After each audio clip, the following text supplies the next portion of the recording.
What's up, everyone? Real quick before we get into this episode, I wanted to take a second to say thank you to everyone who has listened to episode 1 and who have also dropped follows on the new social media accounts.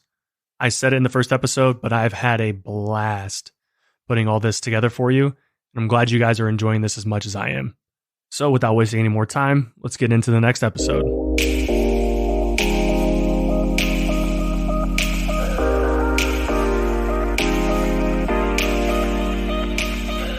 Welcome to the second episode of the Haggard Podcast.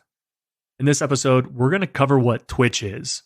Now, this is probably going to be a shorter episode, but when I started putting a list together of just the different topics that I wanted to discuss, once I got to about the 5th or 6th topic, I quickly realized not everyone may know what Twitch is or are unfamiliar with what Twitch looks like or how to navigate it. So I figured in this episode, we'll put a quick kind of guide out there for you guys to follow or for you guys to listen to. So first things first, a very important piece to touch on is Twitch is not just this small platform. Twitch is absolutely massive, and it is big enough to have caught the eye of Amazon back in 2015, I want to say is when they purchased it. So keep that in mind as we get into the later part of this episode, that Twitch is owned by Amazon, and that is a key factor in this. When you first go to twitch.tv, it's going to look somewhat similar to YouTube. The only difference from the color scheme and everything else, the main difference is this is this is live content. So these are streams that are currently live. They're not pre-recorded. I guess you can run reruns, but 98% of these are all going to be live form content. YouTube, pre-recorded, pre-edited, so on and so forth. But Twitch is live. It's a live platform. Within Twitch, you can think of Twitch as a massive directory. So in the directory, there are subcategories to help you find streamers or find the content that you're looking for. To kind of break it down in similar terms, think of Twitch and the directory as a folder that you create on your computer. Once you open that created folder, you're going to start creating folders within that, and those are going to be your subcategories.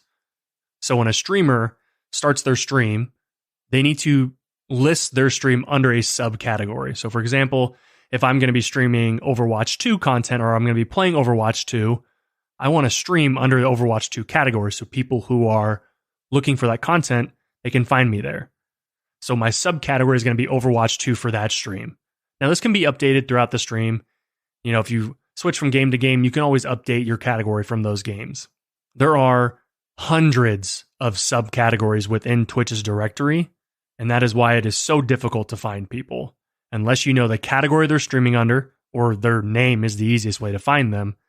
But even if you have the category and you know what game they're streaming, it's still extremely difficult to filter through them if you don't know what their name is.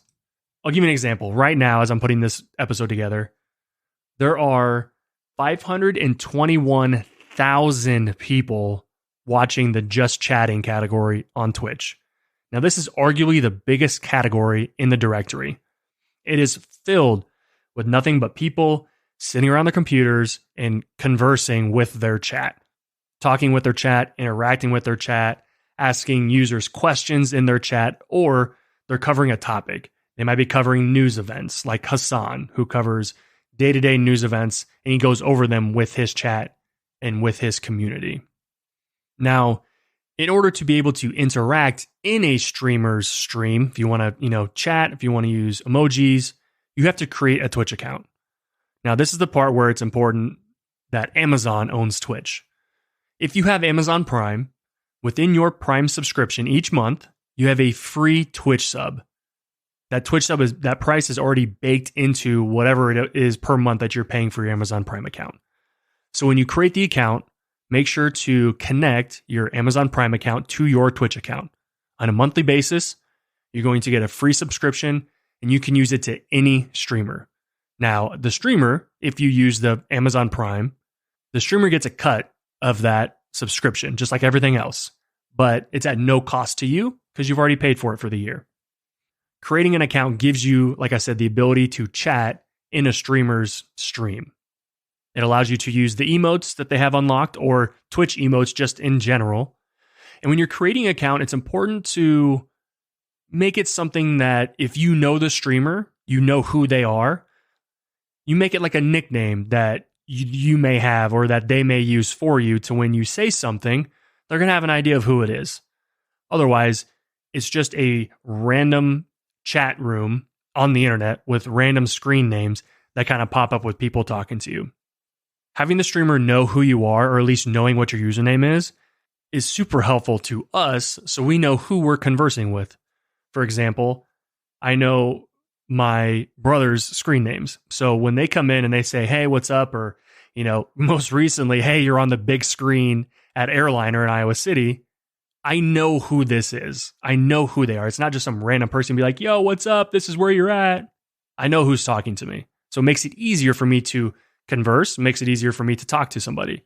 Just like the same thing with the people who I've met on Twitch playing just random games. A couple guys that I usually see are Gator. I see Mac in here all the time. And I see Krabby in here all the time. So when they come into my chat, they say, hey, what's up? Hey, how you doing? How you liking the game? I know who they are. So then all the conversations we may have offline in Discord or Snapchat, we can kind of pick up where we left off. I know who they are. And it makes it that much more enjoyable for me because I have my friends in here talking to me and hanging out with me while I stream. The other thing that this allows the streamer to do is if you are in the chat, and let's say there's 75 people that are watching the stream, but no one is saying anything, the streamer has the ability to pull up this, not catalog, but pull up this username list of who is in the stream currently. So if we want to call somebody out and say, hey, so-and-so, how's your day going? It's helpful to be able to create an account so we know you're there.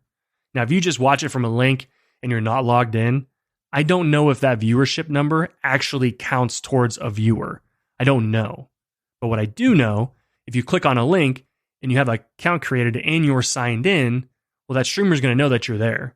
And it can kind of give them a little support that they may not know or they may not have had otherwise, just knowing that you are there watching them.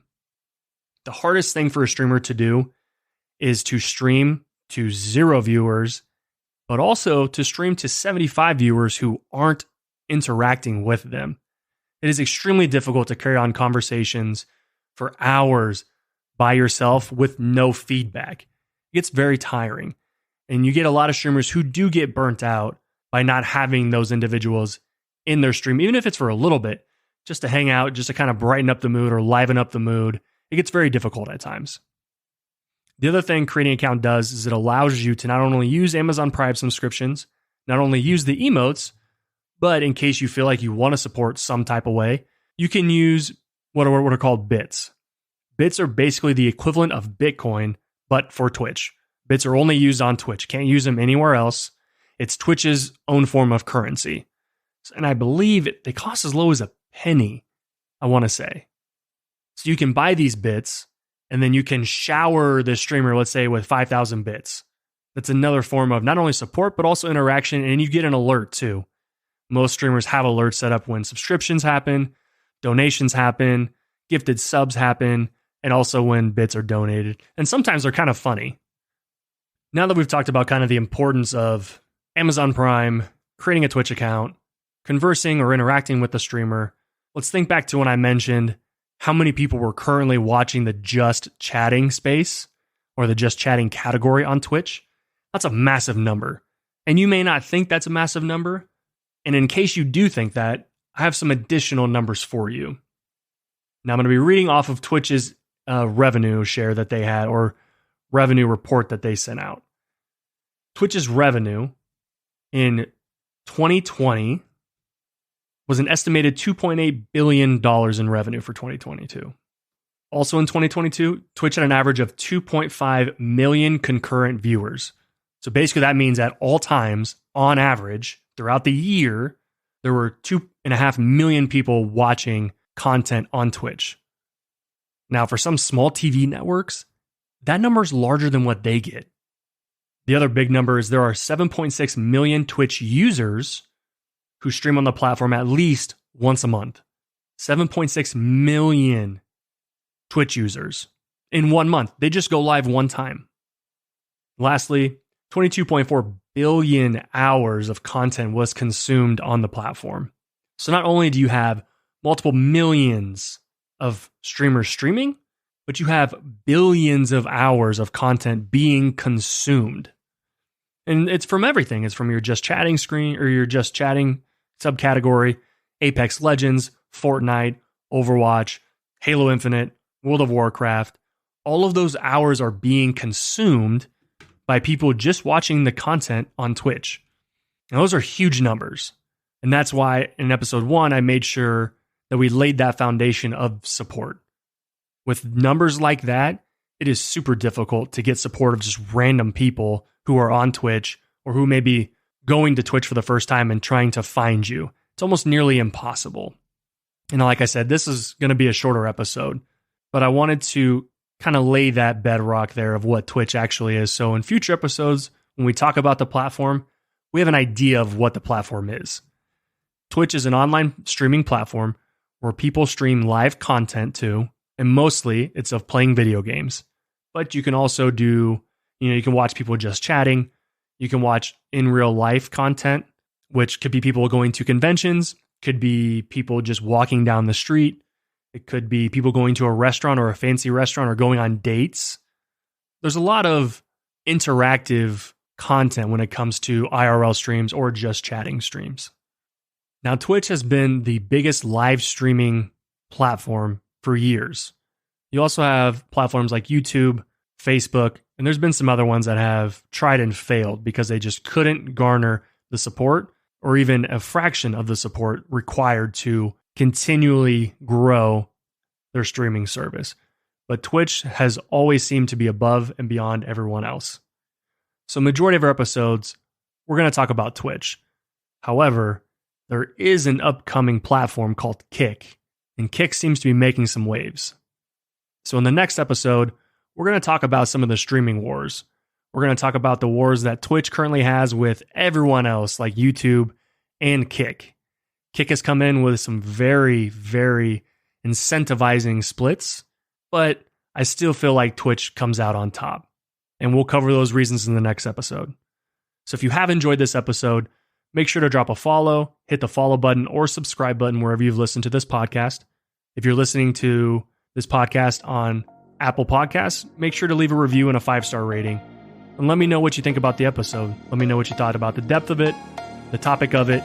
Any feedback that you have is super, super helpful for future episodes. I appreciate everyone who's listening. Thank you for taking the time to hang out with me for a little bit, and I'll catch you guys in the next one.